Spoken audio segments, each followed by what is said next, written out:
तो लास्ट की वीडियो तक हम लोग बात कर रहे थे केमिकल चेंजेस ड्यूरिंग कॉन्ट्रैक्शन की। केमिकल चेंजेस ड्यूरिंग कॉन्ट्रैक्शन की हमने बात कर रहे थे। इससे पहली वाली वीडियो में हमने बात किया ऑक्सीडेशन ऑफ फूड स्टफ्स की, जिसमें हमने फैटी एसिड्स और एसिटोएसिटिल प्रोटीन का जो रूप होता है ग्लूकोज की कार्बोहाइड्रेट के रूप में बात की है। ठीक है ना। लास्ट वीडियो जो हमने लास्ट देखी है, ओके, इसमें हमने बात की मसल्स फास्फोजेंस की। मसल्स फास्फोजेंस में भी हमने मुख्य रूप से बात की क्रिएटिनिन फॉस्फेट की और आर्जिनिन फॉस्फेट की हमने बात किया। फॉस्फो आर्जिनिन फॉस्फेट की हमने बात की है। इसमें क्रिएटिनिन काइनेज एंजाइम की उपस्थिति में क्रिएटिनिन और एटीपी में परिवर्तित हो जाता है। क्रिएटिनिन और एटीपी में परिवर्तित हो जाता है। आज हम देखने वाले हैं हम लोग लैक्टिक एसिड का निर्माण। लैक्टिक एसिड का निर्माण किन कंडीशन में हो, जैसे कि हमने बात किया था ऑक्सीडेशन देखा था हमने ग्लूकोज का, जो कि हमने ग्लाइकोलाइसिस का प्रोसेस देखा मुख्य रूप से, जिसमें हमने बात की थी कि हमारे यदि शरीर को पर्याप्त मात्रा में ऑक्सीजन मिल रही है, पर्याप्त मात्रा में ऑक्सीजन मिल रही है, तो जो ग्लूकोज होता है पायरुविक एसिड में परिवर्तित होता है। ठीक है ना। और अगर नहीं मिल पा रही है ग्लूकोज वो ऑक्सीजन पर्याप्त मात्रा में, तो पायरुविक एसिड किस में आगे क्रेब्स साइकिल ना चला के, आगे अत्यधिक मात्रा में ऊर्जा का उत्पादन ना करके किण्वन की क्रिया द्वारा किसमें लैक्टिक एसिड में परिवर्तित हो जाता है। लैक्टिक एसिड में परिवर्तित हो जाता है। और ये जो पायरुविक अम्ल से लैक्टिक एसिड का निर्माण है, ये हमेशा होता है लैक्टिक डिहाइड्रोजनेज एंजाइम की उपस्थिति में। ये होता है लैक्टिक डिहाइड्रोजनेज एंजाइम की उपस्थिति में हो सकता है। ठीक है। तो इसको एक बार देखते हैं हम लोग। थर्ड हमारा है लैक्टिक अम्ल का निर्माण। लैक्टिक अम्ल का निर्माण,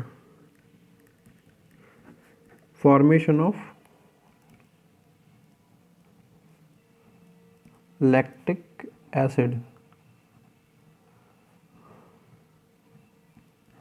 acid formation of lactic acid. Okay. तो हमने बात की है जब श्वसन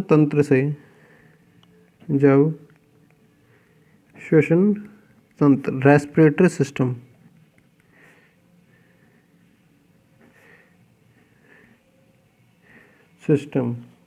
से पेशी की आवश्यकता अनुसार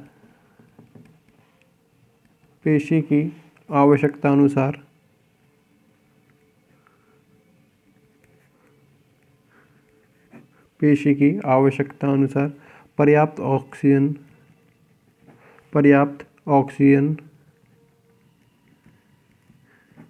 नहीं मिल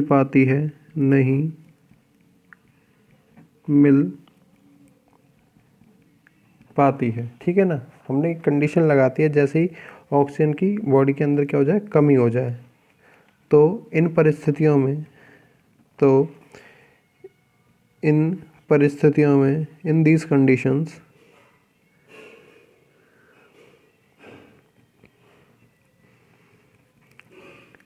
परिस्थितियों में ग्लाइकोलाइसिस से प्राप्त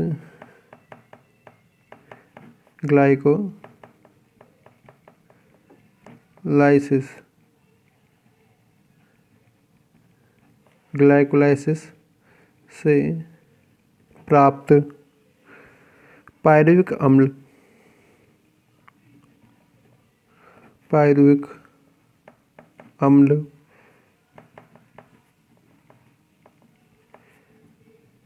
पायरुविक एसिड लैक्टिक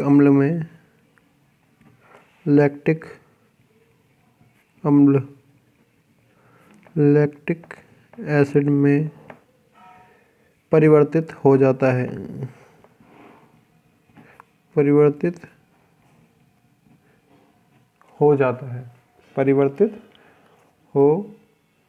ठीक है ना।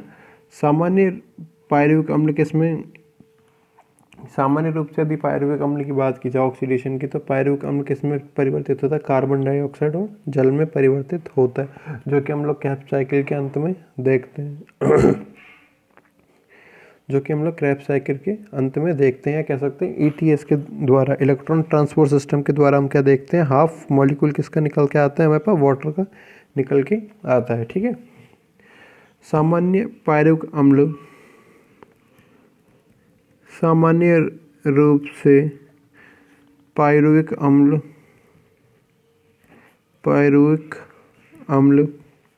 कार्बन डाइऑक्साइड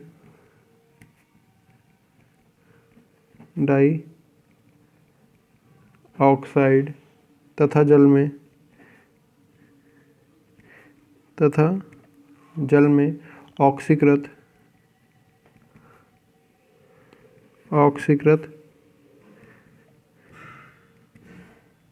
हो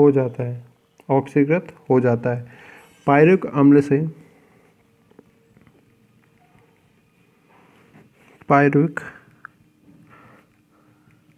से लैक्टिक अम्ल के निर्माण की क्रिया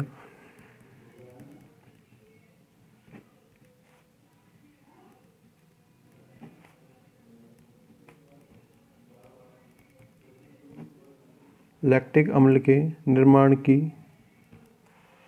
क्रिया लैक्टिक डिहाइड्रोजनेज नामक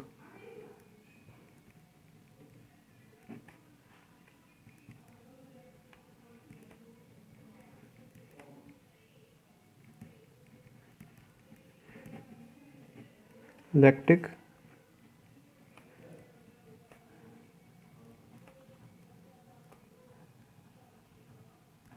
डिहाइड्रोजनेज नामक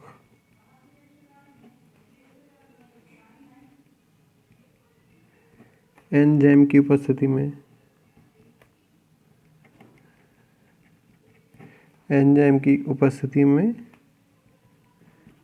होती है। हमने बात की है किसमें? सामान्य रूप से यदि बात की जाए पायरुविक अम्ल के ऑक्सीकरण की, तो पायरुविक अम्ल का ऑक्सीकरण सामान्य रूप से होता है किसमें? कार्बन डाइऑक्साइड में और वाटर में।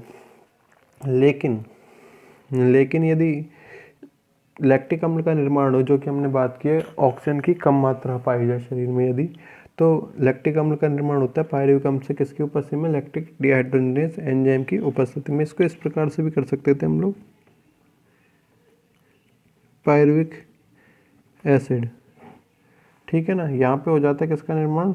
लैक्टिक एसिड का निर्माण किसकी उपस्थिति में? पायरुविक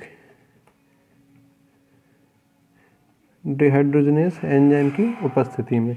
यदि पायरुविक एसिड की यदि बात की जाए CH3COOH+, दो मॉलिक्यूल यदि इसके जुड़ते हैं आके, ऑक्सीजन के हम लोग यहाँ नहीं जोड़ रहे हैं क्योंकि ऑक्सीजन की अनुपस्थिति में या कम मात्रा में पाई जाती है। दो मॉलिक्यूल, दो आयन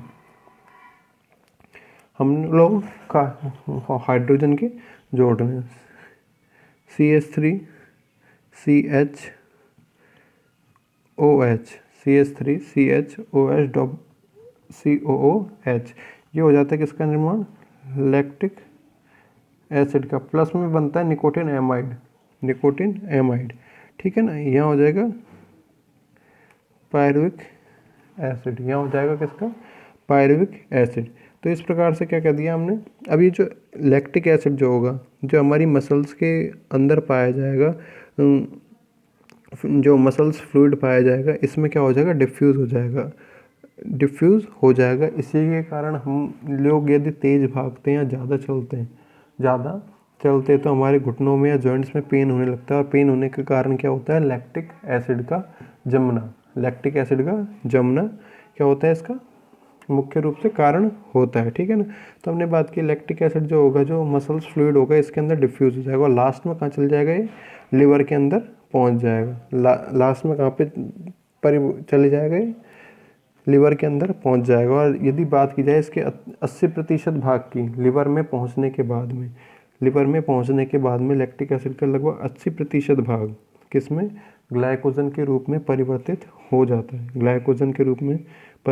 हो जाता है। और जो 20% भाग होता है इसका ऑक्सीडेशन हो जाएगा, जिससे क्या हो जाएगा, कुछ मात्रा में ऊर्जा मिल सकती है। कुछ मात्रा में क्या हो जाएगा, इससे 20% भाग से ऊर्जा मिल जाएगी। यहाँ एक मॉलिक्यूल में, या कह सकते हैं हम लोग 4 मॉलिक्यूल यदि लैक्टिक एसिड के हमको मिलते हैं, 4 मॉलिक्यूल अगर लैक्टिक एसिड के मिलते हैं तो 3 मॉलिक्यूल क्या करेंगे, ग्लाइकोजन का निर्माण करेंगे लिवर के अंदर जाकर, और जो एक मॉलिक्यूल होगा, जो एक मॉलिक्यूल बचेगा, ये क्या करेगा, ऊर्जा का निर्माण करेगा। इसी पूरे के पूरे प्रोसेस को हम लोग बोलते हैं कोरी चक्र, कोरी साइकिल। इसी पूरे के पूरे प्रोसेस को हम लोग बोलते हैं कोरी चक्र या कोरी साइकिल बोलते हैं।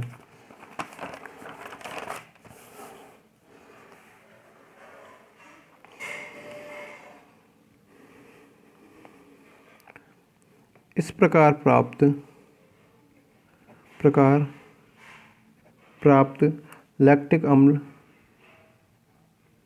लैक्टिक अम्ल अंतरालीय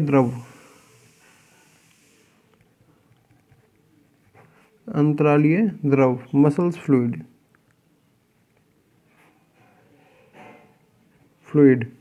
में विसरित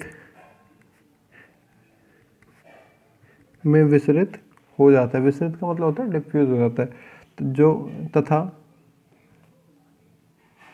अंत में यह लैक्टिक अम्ल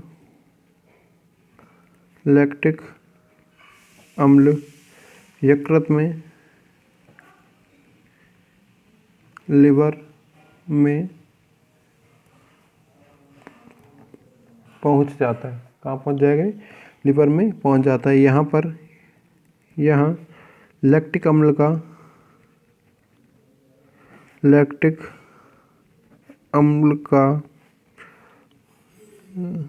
लगभग 80% भाग की हमने बात की है, ठीक है ना। 4/5 80% भाग ग्लाइकोजन में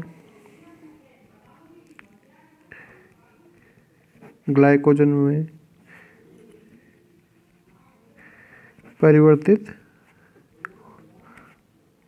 हो जाता है, ठीक है ना। तो हम इस प्रकार से कह सकते हैं 2C3H6O3, ये क्या हो जाएगा, लैक्टिक एसिड। ये क्या हो जाएगा, लैक्टिक एसिड। यहाँ हो जाएगा हमारे पास किसका निर्माण, C6H10O5। यहाँ पे N लगा देता हूँ मैं। N का मतलब होता है जो यूनिट से आगे जुड़ती जाएंगी, प्लस H2O। ये हो जाएगा ग्लाइकोजन। ये हो जाएगा हमारे पास किसका निर्माण, ग्लाइकोजन का निर्माण हो जाएगा, ठीक है।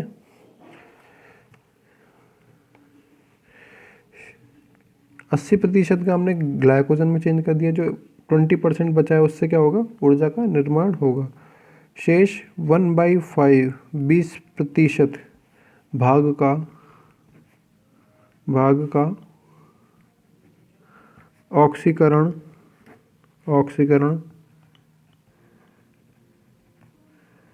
हो जाता है, जिससे संश्लेषण के लिए, ग्लूकोज के संश्लेषण के लिए, ग्लाइकोजन सिंथेसिस, 4 ग्लाइकोजन सिंथेसिस, संश्लेषण के लिए ऊर्जा की प्राप्ति होती है। 2C3H6O3, ठीक है ना। और ऊर्जा की प्राप्ति से लास्ट में प्रोडक्ट के रूप में हमारे पास बन के आता है 6CO2 और 6H2O, ठीक है ना। ये हो जाएगा किसका, लैक्टिक एसिड का कार्य पूरा। हमने बात की यकृत में जो ग्लाइकोजन संश्लेषित हुआ है, ये यकृत में जो ग्लाइकोजन बना है ऊपर की तरफ, हमने देखा लैक्टिक एसिड किस में चेंज हो जाएगा, जो लैक्टिक एसिड का जो 80% भाग है, लैक्टिक एसिड का 80% भाग किस में, ग्लाइकोजन यूनिट के रूप में। इकाई लिख देते हैं, हमने N लगाया है तो यूनिट, ग्लाइकोजन यूनिट के रूप में परिवर्तित हो जाता है। और ये लिवर के अंदर ही ग्लाइकोजन से ग्लूकोज में, जैसे ही ब्लड के अंदर ग्लूकोज की मात्रा कम होती है, जैसे ही ब्लड के अंदर ग्लूकोज की मात्रा कम होती है, ग्लाइकोजन किस में, ग्लूकोज में परिवर्तित हो जाता है। ठीक है ना, ग्लाइकोजन किस में, ग्लूकोज में परिवर्तित हो जाएगा, जिसे वापस से मसल्स में ले जाया जाएगा, जहाँ पर वो वापस से किस में, ग्लाइकोजन में चेंज होता रहेगा। तो इंटरचेंज हो रहा है, तो इस साइकिल को हमने बोला है कोरी साइकिल। इस साइकिल को हमने बोला है कोरी साइकिल, जैसे हम लोग देखने वाले हैं नेक्स्ट वीडियो में। Thank you.